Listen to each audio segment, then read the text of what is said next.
Hi guys, nataka tuongee kuhusu kitu kimoja, kuhusu panya. Najua hakuna kitu hufuruka maisha ya msafiri kama panya.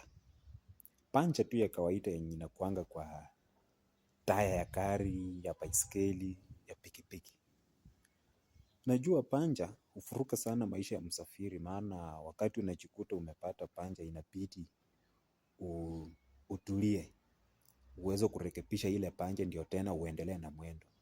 Kwanza panya ni kitu ambacho kinaweza kikapunguza mwendo wako ukiwa kwenye safari. Panya ni kitu ambacho kitakugharimu muda, pesa na gharama zingine zile wakati unakutana na panya. Zitakufanya ugharamike zaidi. Na kitu ambacho mara mingi sisi huwa tunafanya, unajua kama wanadamu pia tunakuanga na panya. Kwa katika safari zetu, kuzunguka kwetu, ama mwendo wetu unakuanga tumekutana na panya, lakini watu wengi huwa hatujuangi kwamba hii kitu tumepata ni panya, kinahitaji muda tukae chini turekebishe. Ndio maana unaonanga watu wengi hulazimisha kusonga mbele, lakini baadaye watakwama mbele. Sababu gani? Wako katika wamepata panya, lakini wanalazimisha mwendo. Panya most of the time ni kitu kama maumivu ambayo tunapitianga kila wakati. Panya ni kitu kama msiba. Unaweza kuwa umepatana na msiba, maybe umepoteza yule mtu ambaye pakubwa sana alikuwa anakushika mkono, alikuwa anakusaidia, alikuwa anakusponsor masomo yako kimaisha, mtu kama mzazi, ndugu yako, sponsor na watu wengine, watu ambao wamekuzunguka, watu muhimu. Wakati unapoteza mtu kama huyo, maybe huyo mtu amejiondoa ama kwa kifo, unakuta kwamba utaanza kung'ang'ana sana, hautakuwa unazunguka sasa na ile mbio yenye ulikuwa unazunguka nayo mwanzo. Hiyo ni panya. Panya ingine ni kwa wale ambao mko kwa mahusiano. Unaweza kuta maybe umempoteza mtu ambaye alikuwa anakusaidia kwa vitu fulani. Hiyo ni panya. Maana sasa itabidi uanze kujitegemea wewe, ukae chini ufikirie ndio uamue mwendo mwingine. Kitu kingine, panya ni tuseme uko kwa ndoa.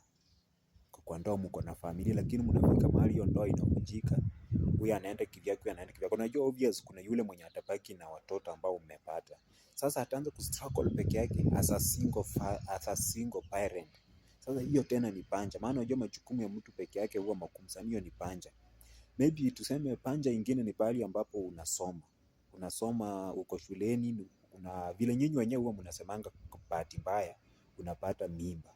Wakati unapata ile mimba, obvious utakuchukua muda ukae chini ili ujirekebishe, utreat ile panya, uhili ndio urudi tena pale shuleni. Sasa ukirudi shuleni, hautakuwa na pesa ya kukimbia na ile kundi ulikuwa nalo la kwanza. Itabidi urudi nyuma, itabidi ujikubali, ndio tena uendelee na safari. So, wazo langu ni hili, katika safari zetu, tunapopigania maendeleo, ni vizuri, ukipata panya yeyote, ukae chini utulie kwanza. Wakati mwingine magonjwa pia hujulikana kwa maisha ya mwanadamu kama panya. Unaweza kukuta ugonjwa umekuvamia tu, ulikuwa mtu mwenye unafanya kazi yako vizuri, mtu unajifanyia shughuli zako na magonjwa yanatokea tu from nowhere yanakuweka chini. Hiyo tena ni panya. Wakati mwingine unaweza kuwa mtu unafanya tu kazi vizuri, unafanya tu kazi yako, lakini sasa unafika mahali unapata kwamba unafutwa tu kazi ghafla uelewi, ama kazi imeisha tu. Ama kampuni ulikuwa ndani imefungwa. Hiyo ni panya kwa safari yako wewe, mtu ambaye ulikuwa na maono, mtu ambaye ulikuwa na ndoto, mtu ambaye ulikuwa na vision kubwa. Hiyo ni panya, itakutatiza sana. Kwanza kitu cha kwanza itafuruka akili zako. Na once kitu chochote kimefuruka akili zako kinakurudishanga nyuma. Maana unaanzanga kukumbuka yale mambo ya nyuma. So, ombi langu ni kwamba tusilazimishe kusonga mbele wakati tuna panya, wakati tuna matatizo, wakati tuna machungu moyoni, wakati tuna mawazo mengi. Ni vizuri wakati mwingine uchukue muda wakati unapitia hali kama hiyo, ili uweze ukajichunguza, ukajielewa, ndio tena ukaanza upya safari. Itakuwa vizuri sana ukijikubali, uhili sasa ndio tena uanze safari ingine. Utaona kwamba wakati umeanza safari ingine mambo yanaenda vizuri kuliko wakati ulikuwa unalazimisha.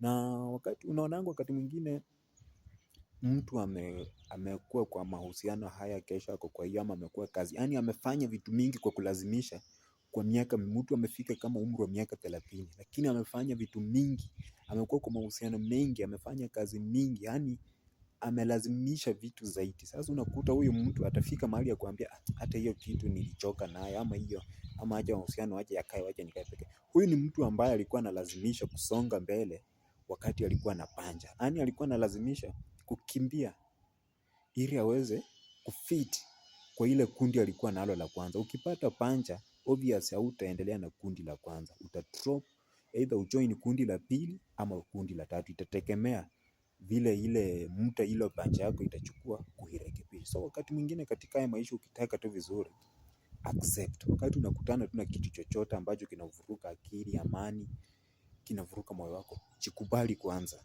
ndio uanze tena safari ya kwenda hatua nyingine. Usiwe mtu wa kulazimisha. Ukilazimisha utaisha mapema na utalemewa mapema, na utaanza kulaumu watu. Hata watu hawatakuwa wao si wabaya, wewe mwenyewe ndio utakuwa mbaya, maana hukujielewa. So ni vizuri ukiwa na panja, kaa chini, rekebisha.